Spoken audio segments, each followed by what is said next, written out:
Hello students, last class में हमने teaching approaches पढ़ी थी। इस क्लास में हम पढ़ेंगे टेक्निकल स्किल सेट्स भी हमने पढ़ा था। इस क्लास में हम पढ़ेंगे एनालिसिस ऑफ लर्नर कैरेक्टरिस्टिक्स। ठीक है, तो पेडागोगी का मतलब क्या है आप लोगों को मैंने पढ़ा दिया है। आप कमेंट में जरूर बताइएगा कि पेडागोगी का मतलब क्या है। ठीक है, आज आज हम इसमें पढ़ेंगे डिफरेंस पढ़ेंगे एडोलसेंस और एडल्ट पॉपुलेशन के थ्रू कि पेडागोगिकल जो सक्सेस है वो किस तरीके से डीप अंडरस्टैंडिंग के थ्रू समझी जा सकती है। तो यहाँ पे इन्होंने एकेडमिक के अकॉर्डिंग बताया है एडोलसेंस में इनकी ये किस तरीके का लर्निंग एबिलिटी इनके अंदर होना चाहिए। ये जब भी कुछ भी चीजें सीखे तो एब्स्ट्रैक्ट फॉर्म में सीखे। मेटाकॉग्निशन का मतलब होता है थिंकिंग अबाउट थिंकिंग, मतलब हमें सोच विचार करना है कि किस तरीके से हमें सोचना है।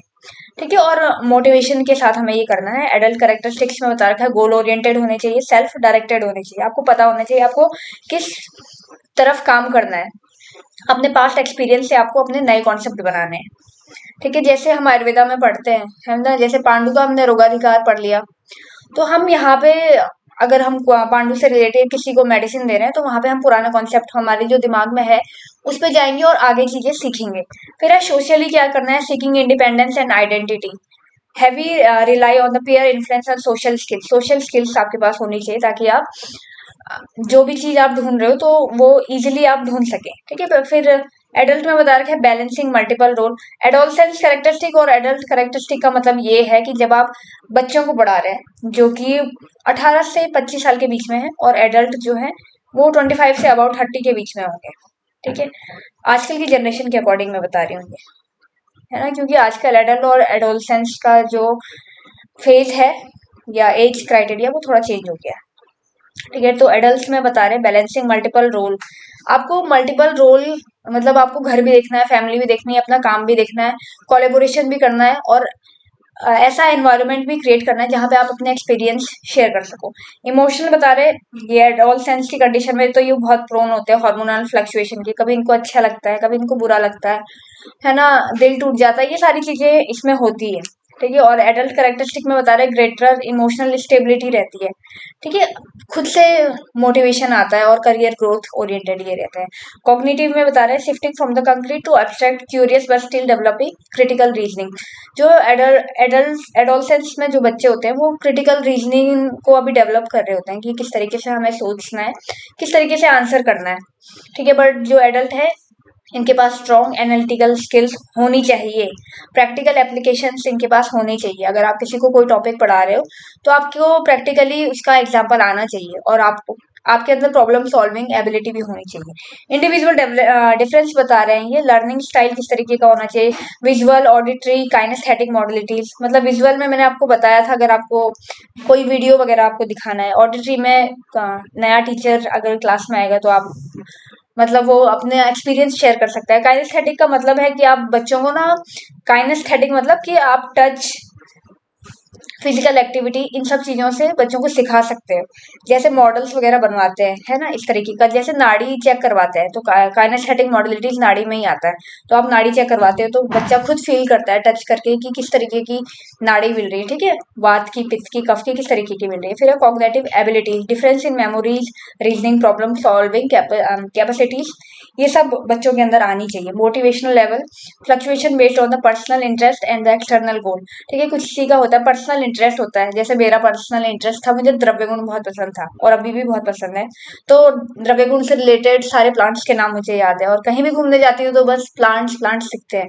ठीक है, तो एक वो हो गया मोटिवेशनल लेवल। और एक्सटर्नल गोल, एक्सटर्नल गोल है कि अभी करियर बनाना है, पढ़ाई करनी है, एग्जाम देना, इस तरीके का। ठीक है, फिर है cultural and social background, diverse values and perspective that shape learning and approaches. मतलब सोशल बैकग्राउंड और कल्चरल डाइवर्सिफाई, जैसे आयुर्वेद में बता रखा है कि हर कल्चर का अपना वो है, कहीं डाइट कुछ है, जैसे साधारण आनूप और जांगम देश, इस तरीके का बता रखा है कि वहाँ की डाइट किस तरीके की होती है। ये सारी चीजें भी आपको बच्चों को बतानी है ताकि वो सोच पाए कि हमें किस तरीके से अप्रोच रखनी है अपनी लर्निंग में। ठीक है, फिर लर्निंग पेस है inherent difference in the speed at which information is processed. ठीक है, कि क्या ये लर्निंग पेस कि किस तरीके से चीजों को वो रिकवर करेंगे अपने माइंड में, इस तरीके का। ठीक है, फैक्टर इन्फ्लुएंसिंग टीचिंग इफेक्टिवनेस, तो कौन कौन सी ऐसे फैक्टर है जिनकी वजह से हम टीचिंग को इन्फ्लुएंस कर सकते हैं। ठीक है, तो सबसे पहले ये बता रहे हैं कि जो टीचर है, मल्टीपल वेरिएबल इन्होंने बता रखे हैं। जो टीचर है इसको सब्जेक्ट का डेप्थ पता होना चाहिए। आप ठीक है, एनटेट में का भी आप एग्जाम दे रहे हो, आप लोग डिफरेंट डिफरेंट सब्जेक्ट से होंगे। ठीक है, जैसे कोई द्रव्य गुण से, कोई क्रिया से, कोई केसी से, कोई पंचकर्मा से। तो अपने आपका जो सब्जेक्ट है उसमें आपका एक्सपर्टीज होना जरूरी है।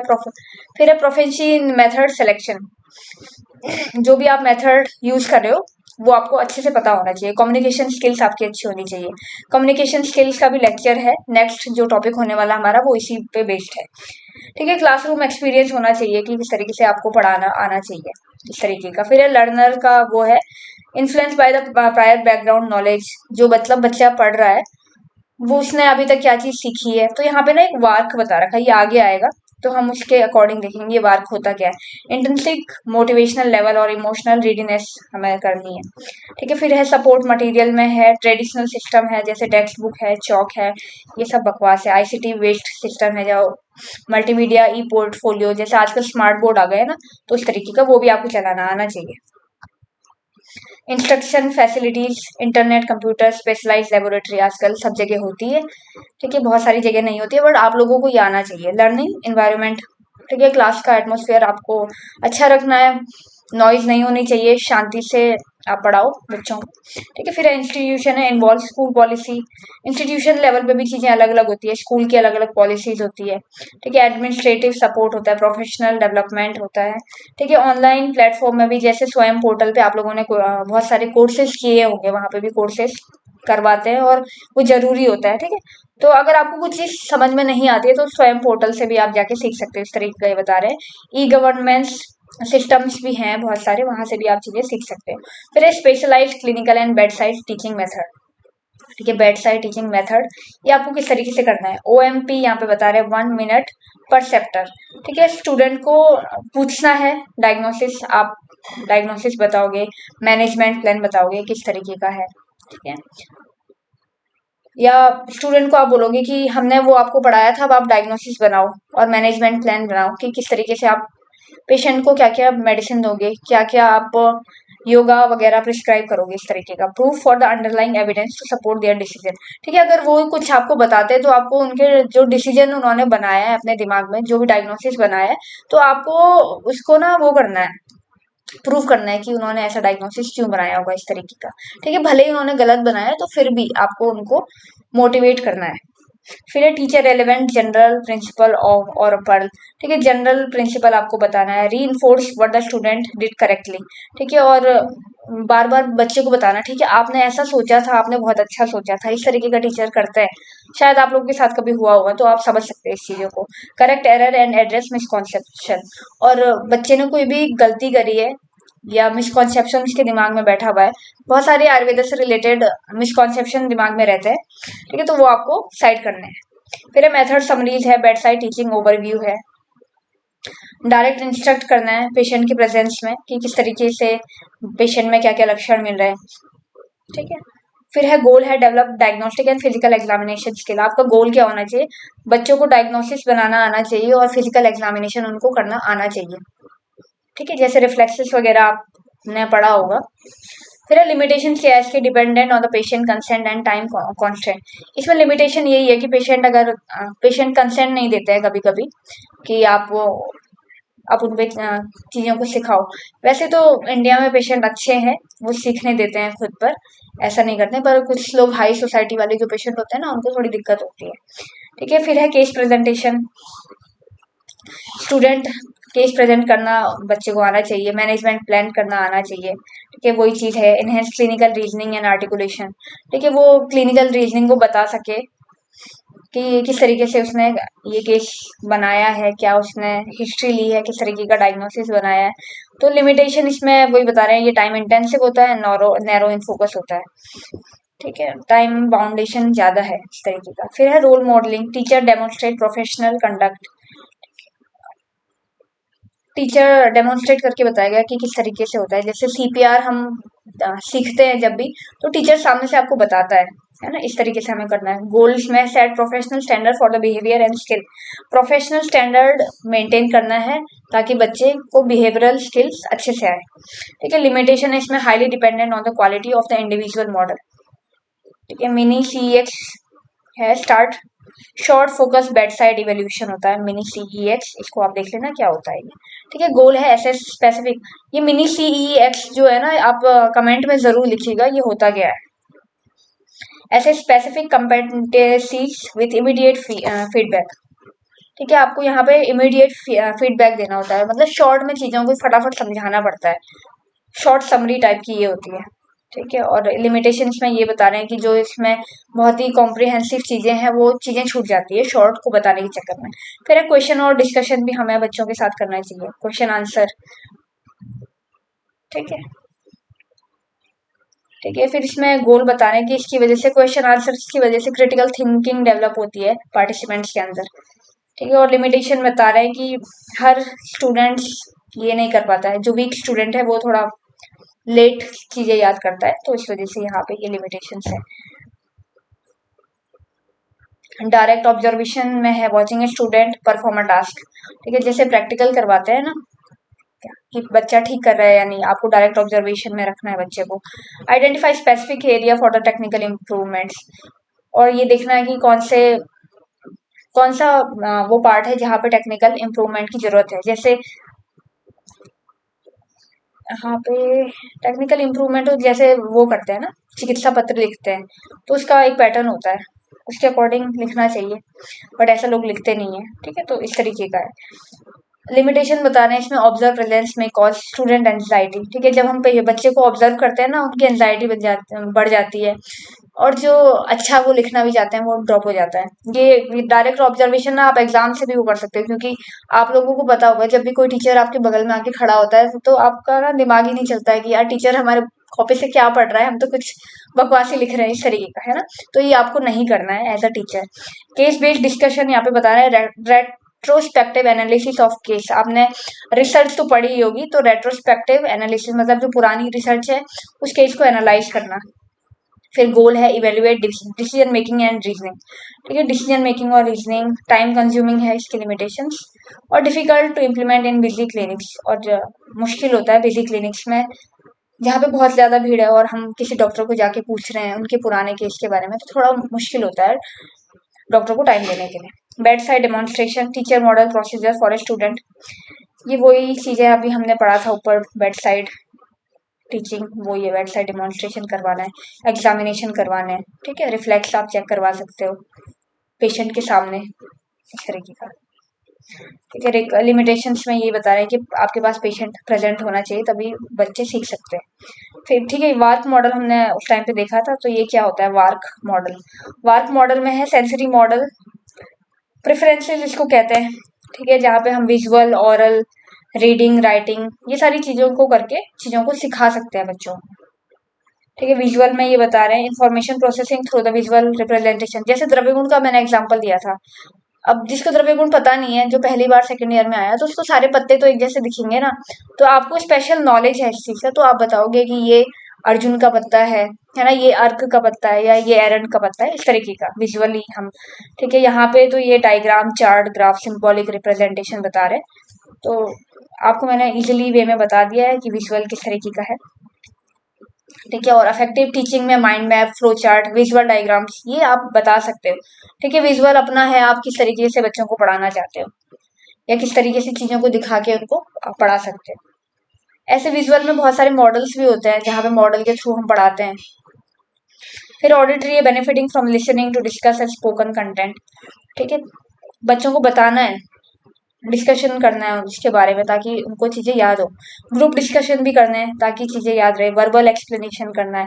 ठीक है, बच्चों को खुद बोलना है कि आप डिस्कस करो, आपके दिमाग में क्या चल रहा है वो सारी चीजें बतानी है। Reading and writing interaction with written word to consolidate understanding. ठीक है, जैसे बहुत सारे निमोनिक्स होते हैं ना, हम लिख लेते हैं और वो हमारे दिमाग में याद रहता है, जैसे जस्ट लाइक अ वार्क है ना, वार्क से हमें याद आ गया विजुअल ऑडिटरी रीडिंग काइनेस्थेटिक। अब ये एक तरीके का निमोनिक है, तो वही यहाँ पे बता रहे हैं कि इस तरीके का आप रीडिंग टेक्स्ट वगैरह बना सकते हो, कोई लिस्ट बना सकते हो जिससे बच्चे जल्दी इजिली याद कर सके। ठीक है। फिर है काइनेस्थेटिक है, learning through the physical experience, hand on practice. Hand on practice करवानी है, जैसे संधिगत वात में किस तरीके के लक्षण मिलते हैं। ठीक है। अंबुपूर्ण धृति स्पर्श करके जानुगत शूल में मिलता है, उस तरीके का देख लेना आप। ठीक है। फिर है की characteristic engagement through the moving, touching and real life application. ठीक है। मतलब रियल लाइफ एक्सपीरियंस बताना है, मूव करना है, टच करके आप बता सकते हो। जैसे मर्म जो है, मर्म आप टच करके बता सकते हो, यहाँ पे मर्म है, यहाँ पे पेन होता है, अगर यहाँ पे वेद हो जाता है तो मृत्यु भी हो जाती है, इस तरीके का है ना। उनको स्टोरीज आप बता सकते हो, जैसे श्री कृष्ण जो श्री कृष्ण है, उनकी डेथ हुई थी, जो उनका जो तल हृदय मर्म था पैर का, वहां पे तीर लगा था, तो इस तरीके से आप चीजों को याद करवा सकते हो। ठीक है। Role playing, laboratory experiment, physical models, ये सब आप दिखा सकते हो। ठीक है। आजकल तो विजुअल वीआर ये सब चीजें आ गई है, तो बहुत इजी हो गई है पढ़ना। अब यहाँ पे teaching and training comprehensive manual and study guide यहाँ पे बता रहे हैं। अब इतना बड़ा तो ये जो डेफिनेशन बता रखी है, ये तो एग्जाम में आएगा नहीं, छोटा सा आता है। Teaching is defined as a structured deliberate process through which educator guide students to acquire specific knowledge. Teacher का क्या काम है, बस एक स्ट्रक्चर और डेलिब्रेट प्रोसेस के साथ हमें स्पेसिफिक स्किल और नॉलेज देना है, और स्पेसिफिक एटीट्यूड देना है अपने बच्चे को। ठीक है। As a senior instructor designer we view teaching not merely as a transformation. तो यहाँ पे किसी सीनियर इंस्ट्रक्टर डिजाइनर के अकॉर्डिंग बता रहे हैं कि जो टीचिंग है ना, वो सिर्फ ट्रांसमिशन ऑफ डाटा नहीं है, वो एक पेडागोगियल फ्रेमवर्क है। ठीक है। पेडागोगियल दोबारा आ गया है, आप लोगों को कमेंट करके जरूर बताइएगा कि पेडागोगियल क्या है। और इस वीडियो को ना आप ज्यादा से ज्यादा लोगों तक शेयर करो। अगर आप शेयर नहीं करोगे ना, तो फिर मजा नहीं आएगा पढ़ाने में। थोड़े सब्सक्राइबर बढ़ेंगे तो फिर मैं नया वीडियो डालूंगी। वैसे तो वीडियो तो मैंने बनाना ही है, बट आपको सपोर्ट भी तो करना होगा, क्योंकि मैं फ्री में आपको पढ़ा रही हूँ। Core purpose and interaction. ठीक है। प्राइमरी पर्पस और nature of interaction. The teaching learning process build upon the two fundamental principle. ठीक है। दो प्रिंसिपल है इसके, प्राइमरी प्रिंसिपल और nature of interaction. Primary principle में क्या है, आपको फैसिलिटेट करना है, सपोर्ट करना है लर्निंग प्रोसेस इफेक्टिवली, ताकि बच्चे अच्छे से पढ़ पाए और चीजों को लंबे टाइम तक याद कर पाए। नेचर ऑफ इंटरेक्शन किस तरीके का होना, डायनामिक होना चाहिए, मीनिंगफुल होना चाहिए, एंगेजमेंट, ताकि बच्चे जो है ना टीचर्स के साथ कनेक्ट हो और एक्टिव कम्युनिकेशन रहे, बच्चों को सब कुछ समझ में आए। मतलब एक ऐसी स्टोरी पढ़ी थी मैंने, उसमें बताया था कि एक टीचर इस तरीके का होना चाहिए जो वीक बच्चा है। फिजिक्स वाला जो है अलख पांडे जो है, उसी ने बताया था ये चीज, कि उसके उनके पापा ऐसा कहते थे कि जो बहुत ही वीक बच्चा है ना, अगर उसको भी आपकी क्लास में सब कुछ समझ में आ रहा है तो आप सबसे अच्छे टीचर रहोगे। तो इस तरीके का आपका ऑरा होना चाहिए। ठीक है। फिर है एजुकेशनल ऑब्जेक्टिव। फिर है नॉलेज, एजुकेशनल ऑब्जेक्टिव है यहाँ पे नॉलेज डिसेमिनेशन, आपको नॉलेज प्रोवाइड करनी है, रिलेवेंट इन्फॉर्मेशन देना है, गलत इन्फॉर्मेशन बच्चों को नहीं देनी है। ठीक है। And developing comprehensive understanding of the subject matter, जो भी हम पढ़ा रहे हैं उसके लिए एक कॉम्प्रिहेंसिव अंडरस्टैंडिंग उनके दिमाग में होनी चाहिए। Skill development. ठीक है। Practical abilities.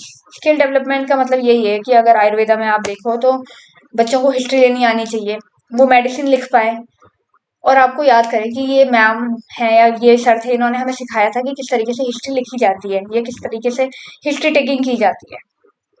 ठीक है। वैल्यू इन्फॉर्मेशन, कभी कभी उनको ऐसी स्टोरीज भी बतानी है कि जिससे उनके अंदर ना पॉजिटिविटी आए, नेगेटिविटी नहीं। ठीक है। एथिकल बिलीफ्स वगैरह उनको बताने हैं कि किस तरीके से प्रैक्टिस की जाती है, इस तरीके का। प्रोफेशनल बिहेवियर भी बताना है। ठीक है। कि प्रोफेशनल बिहेवियर में यही है कि भैया दीदी ये सारी चीज नहीं चलेगी, प्रोफेशनल कोर्स है, प्रोफेशनल की तरह हमें चीजें सीखनी है। ठीक है। होलिस्टिक ग्रोथ है, ओवरऑल डेवलपमेंट आपको उनका करना है, फिजिकल, इमोशनल, सोशल। आजकल तो फिजिकल का कोई रोल नहीं है, मतलब है फिजिकल का भी रोल, बट इमोशनल और सोशल का बहुत बड़ा रोल है।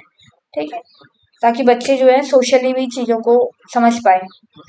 बहुत सारे बच्चे इंट्रोवर्ट होते हैं, है ना, बात नहीं कर पाते, तो ये सारी चीजें भी आपको उनको सिखानी है। फिर theoretical framework, level of the teaching. Level of teaching किस तरीके की है, ये हमने पढ़ा था लास्ट क्लास में पढ़ा था, memory level, understanding level, reflective level, ये दोबारा से आ गया, है ना। तो मेमोरी लेवल में क्या गोल होना चाहिए आपका, इनकरेज करना है हमें बच्चों को, ताकि वो चीजें याद कर पाए। रैपिड रिट्राइवल देना है उनको, ताकि वो जो स्पेसिफिक इन्फॉर्मेशन है उसको याद कर सके, जैसे श्लोका रिसाइटेशन बच्चों को बार बार याद कराया जाता है उस तरीके का। टीचर का क्या रोल है यहाँ पे, वो ये कि लर्निंग, रेपिटेशन, रिटेंशन, ये सारी चीज वो बच्चे को कराए। Learning historical date and memorizing mathematical formulas. अब जो हिस्टोरिकल डेट और मैथमेटिकल फॉर्मूला है ना, ये इजिली याद होते नहीं है, तो आप कोई अपनी ट्रिक वगैरह बनाना ताकि बच्चों को याद हो जाए। असेसमेंट फोकस होना चाहिए, ठीक है। असेसमेंट फोकस में यही है कि आप उनका टेस्ट वगैरह लेते रहिए, या ओरल उनको बोलो कि आज ओरल टेस्ट है इस तरीके का, तो वो चीजों को याद करें इस तरीके। अंडरस्टैंडिंग लेवल पे हमने देखा था ये लास्ट में भी, ठीक है। जो बच्चे हैं वो अंडरस्टैंड कर पाए जो भी आपने कॉन्सेप्ट उनको पढ़ाया है।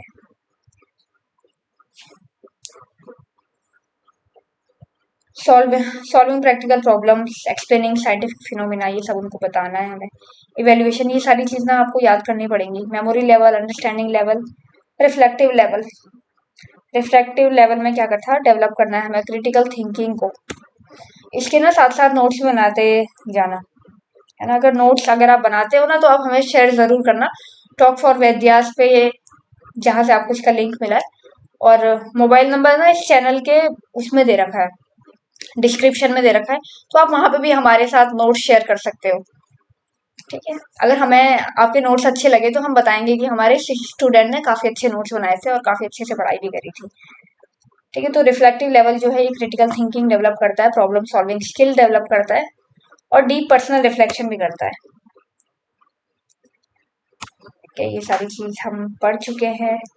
Characteristic and requirement for effective teaching, adaptable process, ये सारी चीजें हम देख चुके हैं शायद एक बार। आर्ट एंड साइंस से भी हमने पढ़ चुके हैं, ठीक है। लेक्चर, डिमॉन्स्ट्रेशन, क्वेश्चन प्रोजेक्ट, ये भी हम सबने हमने देख लिया है, दोबारा से रिवीजन के लिए आ रहा है।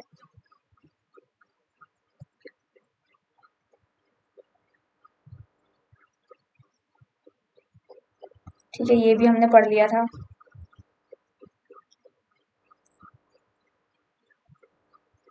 Clinical and bed side teaching method, ये जस्ट अभी आया था।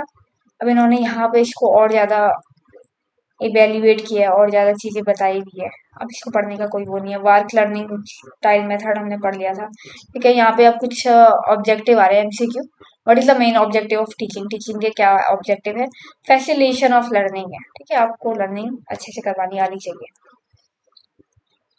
फिर है what is the level of teaching, is focused on the rote memorization, ठीक है। रोट मेमोराइजेशन के अकॉर्डिंग टीचिंग का लेवल क्या है, मेमोरी लेवल। आप एक बार पढ़ लेना, memory level is about rote learning where learners are required to recall information, ठीक है। रोट मेमोराइजेशन का मतलब ये है कि जो लर्नर्स है वो रिकॉल कर पाए अपने इन्फॉर्मेशन को।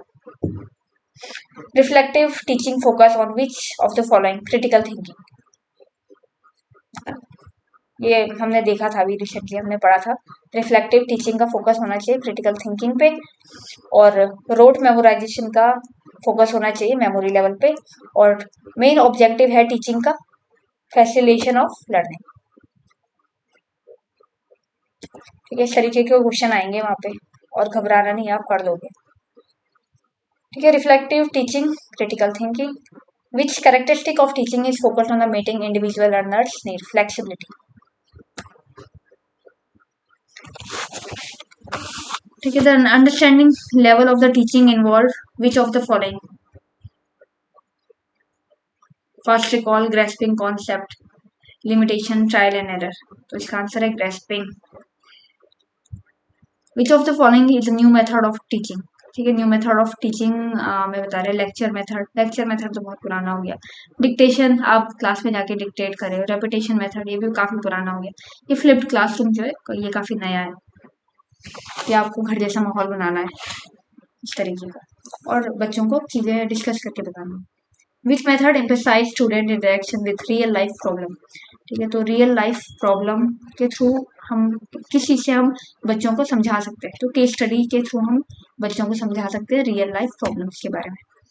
विच teaching method is most teacher centred, teacher centred कौन सा है, लेक्चर मेथड, ठीक है। क्योंकि यहाँ पे सिर्फ टीचर्स जो होता है वो इन्फॉर्मेशन प्रोवाइड करता है बच्चों को। Project based learning involve which of the following, ठीक है। ये है इसका learning by doing. In answers को ना आप याद कर लेना। Project based learning involve which of the following? Learning by doing.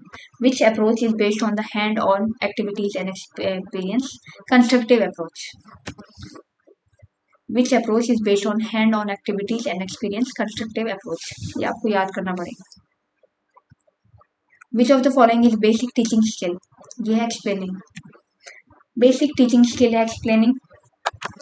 ठीक है, इसका one word आंसर टाइप ही है ये, तो आप इसको याद कर लीजिए. Which skills is essential for effective questioning in the classroom. ठीक है, तो ये बता रहे हैं पॉजिंग, हमें रुकना है जब भी हम किसी कोई क्वेश्चन पूछें क्लास में बच्चों से, फिर उसके बाद हमें रुकना है, हमें कुछ भी नहीं बोलना है ताकि बच्चे बोले. ठीक है, तो इसमें पॉजिंग का एक्सप्लेनेशन इन्होंने दिया है कि इससे बच्चे को टाइम मिलता है कि वो दोबारा सोच पाए और रिस्पॉन्ड कर पाए. Which is not a basic skill of teaching. Basic skill of teaching memorisation technique नहीं है. ठीक है, ये है classroom management, resource development, instruction, clarity. Demonstration is example of which skill? Instructional skill.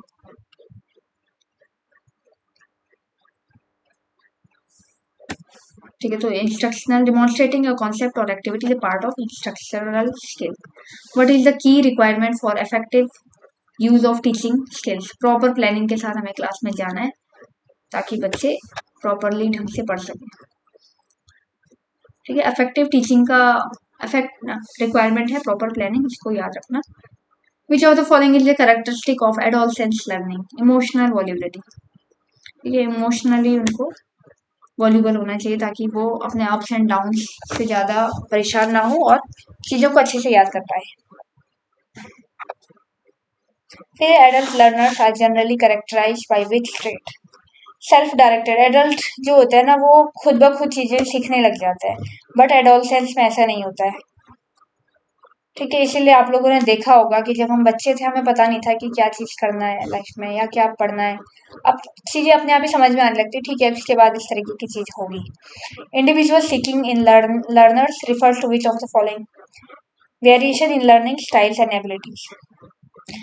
ठीक है, मतलब जो स्टूडेंट है उसको किस तरीके से पढ़ाई करनी चाहिए, मतलब उसको डिफरेंट अलग अलग स्टाइल्स अलग अलग एबिलिटीज को ढूंढते रहना चाहिए ताकि चीजों को वो अपने दिमाग में याद रख सके.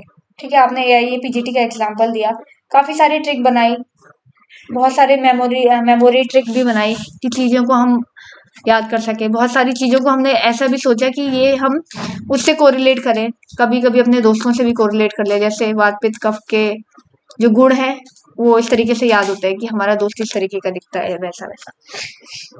ठीक है, social characteristic of adolescence learner often include which of the following? Stay strong peer influence.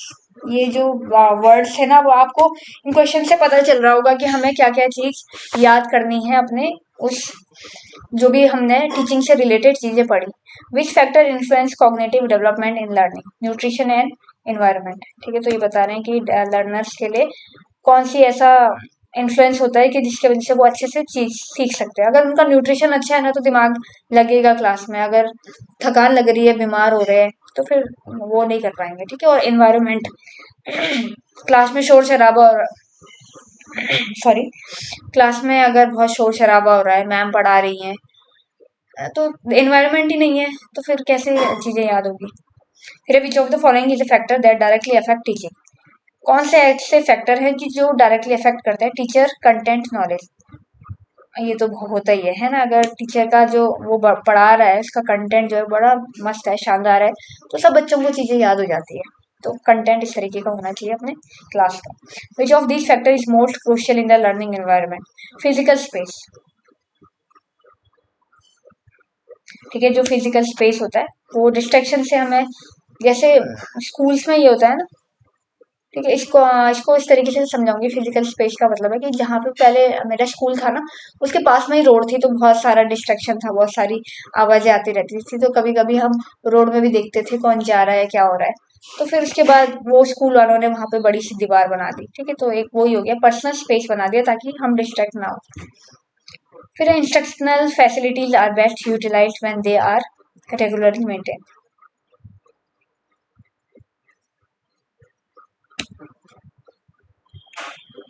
ठीक है, इंस्ट्रक्शनल टूल का मतलब यहाँ पे बता रखे हैं.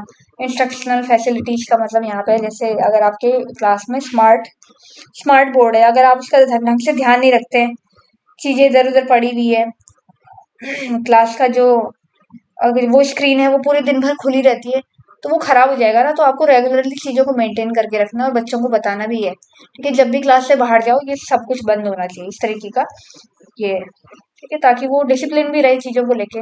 A learner attitude can impact there learning in what way, ठीक है। जो लर्नर एटीट्यूड है मतलब जो हमसे बच्चे सीख रहे हैं उसका एटीट्यूड किस तरीके का होना चाहिए ताकि वो चीजों को अच्छे से सीख पाए। पॉजिटिव और negative influence on their motivation, ठीक है। या तो पॉजिटिव वो होना चाहिए, अप्रोच होना चाहिए ताकि वो चीजों को सीख पाए अच्छे से। फिर teacher expectations impact student performance based on which theory, ये हमने देखा नहीं इसमें, ये इन्होंने कुछ अलग क्वेश्चन निकाल के दिया है। सेल्फ फुलफिलिंग प्रोफेसी, ठीक है। तो टीचर्स की एक्सपेक्टेशन क्या होती है स्टूडेंट से कि वो चीजों को अपने आप ही समझ जाए, हम थोड़ा सा उनको गाइड करें और बाकी चीज वो खुद से समझे, मतलब वो खुद से भी पढ़ाई करे, ठीक है। सेल्फ फुलफिलिंग प्रोफेसी इसको कहते हैं। फिर है which of the following is a common method of clinical teaching, bed side teaching, ठीक है, ये क्लिनिकल टीचिंग का सबसे अच्छा है। फिर है clinical teaching emphasize which of the following, clinical teaching emphasize which of the following, clinical teaching किस तरीके की होनी चाहिए, हैंड ऑन प्रैक्टिस होनी चाहिए, क्या आप बच्चों को सिखाओ कि किस तरीके से करना चाहिए। विच of the following best describe case based teaching in a clinical setting using real patient case for a teaching, ठीक है। इसके और ऑप्शन भी बढ़ सकते हैं। Teaching through hypothetical scenarios, which of the following best describe case based teaching in a clinical setting, ठीक है। अगर क्लिनिकल सेटिंग में आप हो तो किस तरीके से आप बच्चे को अच्छे से समझाओगे।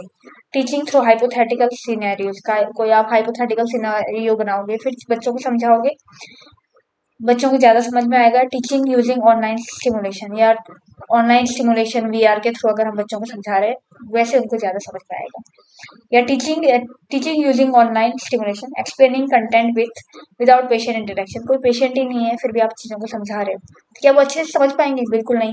अगर उनके सामने पेशेंट होगा, उसको उस पर लक्षण दिख रहे होंगे, वो पेशेंट को टच करके देखेंगे कि इस तरीके की पेशेंट में नाड़ी मिल रही है, पेशेंट से पूछेंगे, पेशेंट बताएगा उसकी अग्नि के बारे में, पेशेंट अपनी पुरानी स्टोरी बताएगा कि किस तरीके से उसको ये बीमारी हुई।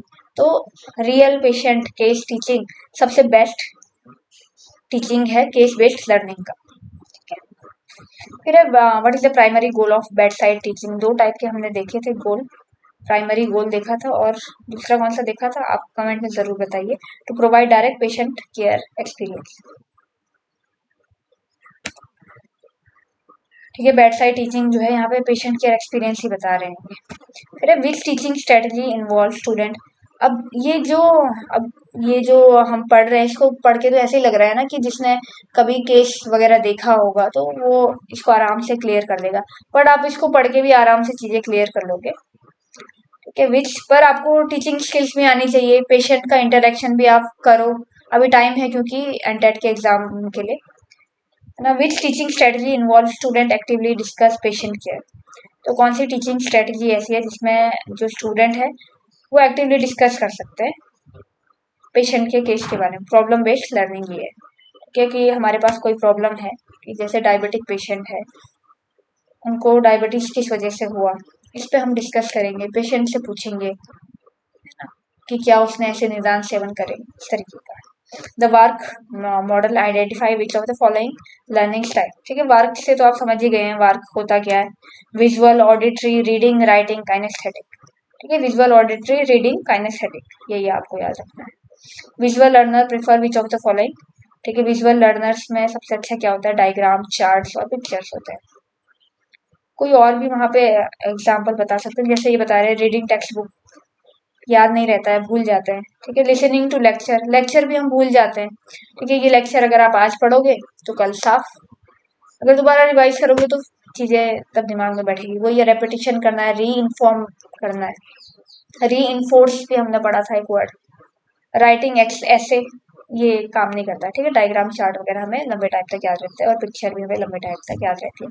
विच learner type best absorb information through hand on activities, ठीक है। हैंड ऑन एक्टिविटीज में सबसे अच्छी चीज क्या होती है जिससे बच्चे जल्दी समझ जाते हैं, वो है काइनेस्थेटिक लर्नर। काइनेस्थेटिक लर्निंग में हमने यही बताया था कि या तो मॉडल बनाना है इस तरीके का, मॉडल बनाना है, या पेशेंट के मर्म वगैरह मैंने बताया था कि कहाँ पे कौन सा मर्म होता है, इस तरीके का काइनेस्थेटिक लर्निंग में था। Auditory learner excel in which of the following environment. ठीक है, ऑडिटरी लर्नर किस तरीके से बेस्ट हो सकता है, ग्रुप डिस्कशन के थ्रू बेस्ट हो सकता है। ठीक है, तो आपको ग्रुप डिस्कशन भी क्लास में करते रहना चाहिए। Reading writing learner refers to which mode of learning. Reading writing learning में आपको रीडिंग करनी है, नोट निकालने हैं अपने, ताकि बच्चे इससे भी चीजों को याद रख सके लंबे टाइम तक। फिर है which of the following factor is most directly related to the learner success. ठीक है, ये हमने पढ़ा था, लर्नर का मोटिवेशन अच्छा होना चाहिए, वो पॉजिटिव मेंटल एटीट्यूड से क्लास में बैठे ताकि उसको चीजें याद रहे। अगर वो ऐसा सोचेगा यार कुछ नहीं आता है इस टीचर को, कुछ नहीं है ये वो सो, या तो वो जाके, है ना, इस तरीके के भी बच्चे होते हैं क्लास में। Teacher communication skill influence which aspect of the teaching process. ठीक है, जो टीचर का कम्युनिकेशन स्किल्स होता है वो किस तरीके से इन्फ्लुएंस कर सकता है टीचिंग प्रोसेस को। Student interaction and understanding. How does the learning environment affect student. किस तरीके से लर्निंग एनवायरनमेंट अफेक्ट करता है, ये इन्फ्लुएंस करता है एंगेजमेंट को, कंसंट्रेशन को और कंफर्ट को।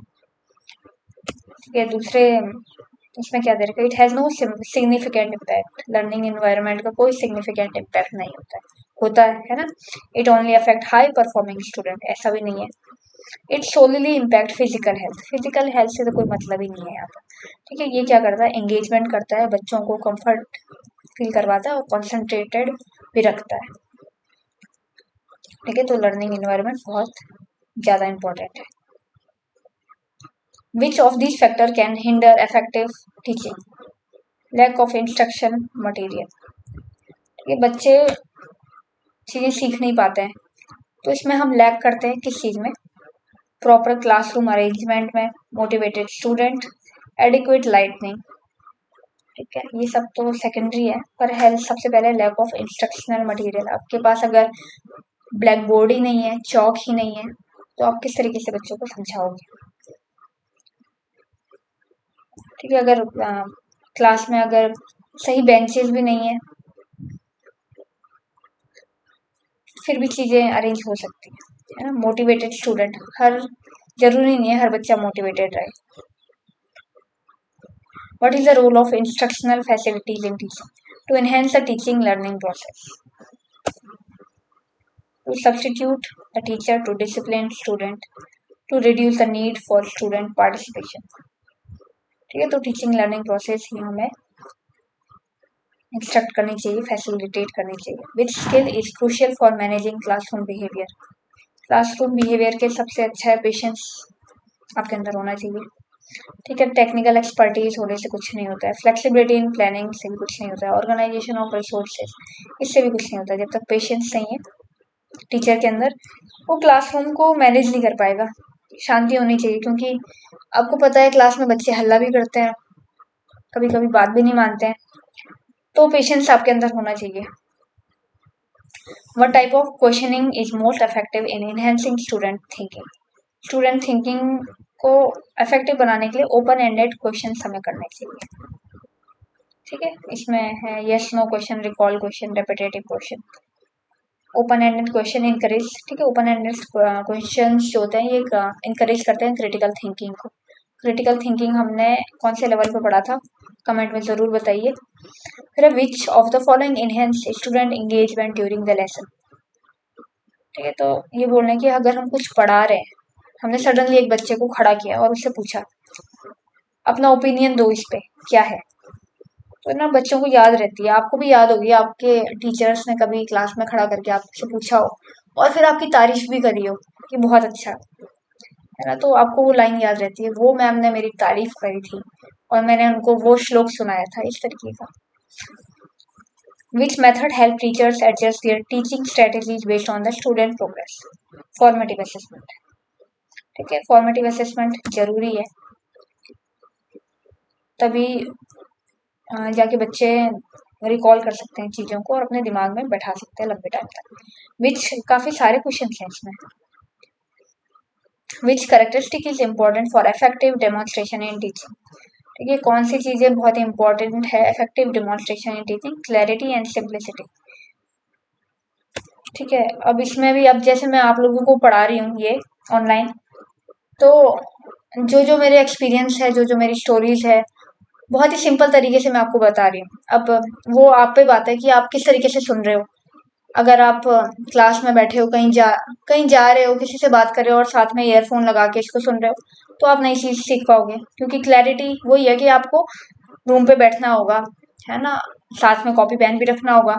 जो भी मैं चीज आपको पढ़ा रही हूँ वो चीज आपको लिखनी भी होगी, तभी जाके आप चीज को याद कर सकोगे, वरना सब कुछ ऊपर से निकल जाएगा और कुछ भी याद नहीं रहेगा। Which characteristic is common among adolescent learner. कि एडोलसेंट लर्नर में क्या सबसे अच्छा होता है? Rapid cognitive development.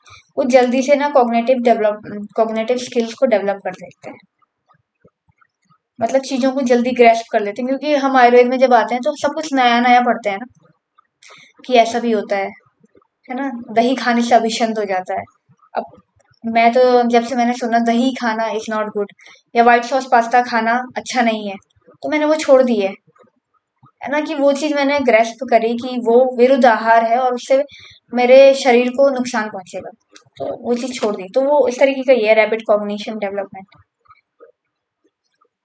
है ना। और आप लोगों ने देखा होगा, अब आप इतने बड़े हो गए हो, कि जो भी आपने बचपन में श्लोक याद करे, बचपन का मतलब है जब फर्स्ट ईयर में श्लोक याद करे थे, वो श्लोक अभी तक याद है ना। तो उस टाइम पे कॉग्निशन बहुत बड़ा ज्यादा होता है, क्यूरियोसिटी होती है, क्योंकि उस टाइम पे सब कुछ जानने की, याद करने की।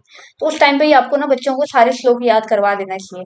क्योंकि मुझे याद है मैंने जितने श्लोक फर्स्ट ईयर में याद करे थे ना, वो अभी तक याद है। पूरे पूरे चैप्टर्स भी याद करे थे।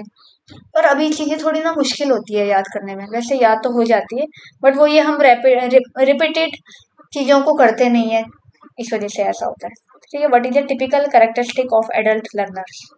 टिपिकल कैरेक्टरिस्टिक बता रहे हैं ये एडल्ट लर्नर का क्या होता है। Preference of self directed learning, ये हमने इससे पहले भी ये क्वेश्चन आया था। ठीक है, वो सेल्फ डायरेक्टेड होते हैं कि उनको क्या चीज पढ़ना है। अभी आप लोगों को पता है ना कि एंटेड पढ़ना है, एग्जाम देना है, तो आप खुद से पढ़ रहे हो। How do individual difference affect learning. ठीक है, तो ये बता रहे हैं इंडिविजुअल डिफरेंस किस तरीके से आपकी लर्निंग में अफेक्ट करती है। They require differentiated teaching approaches. Which cognitive characteristic is typical of adolescent learning. The ability to think abstractly.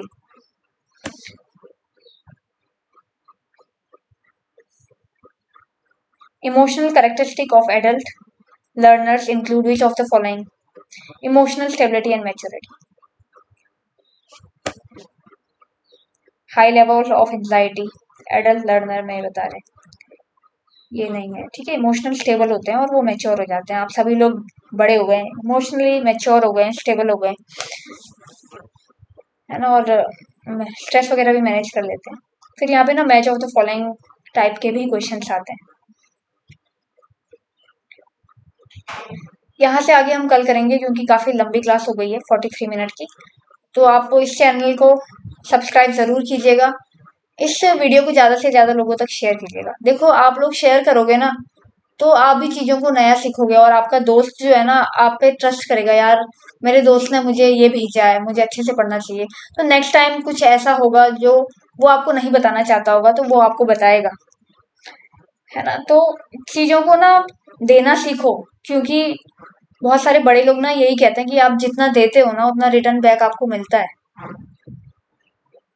ना। अब एग्जाम्पल ले लो ये इसका, अंबानी, उन्होंने इतना सारा फ्री में नेट बांटा, है ना। तो अभी काफी सारे उनको उस टाइम पे तो उनको ऐसा लगा होगा कि यार हम इतना सारा फ्री में नेट बांट रहे हैं तो इससे हमें नुकसान हो रहा है, पर वो नुकसान अब जाके उनकी अपॉर्चुनिटी बन गया।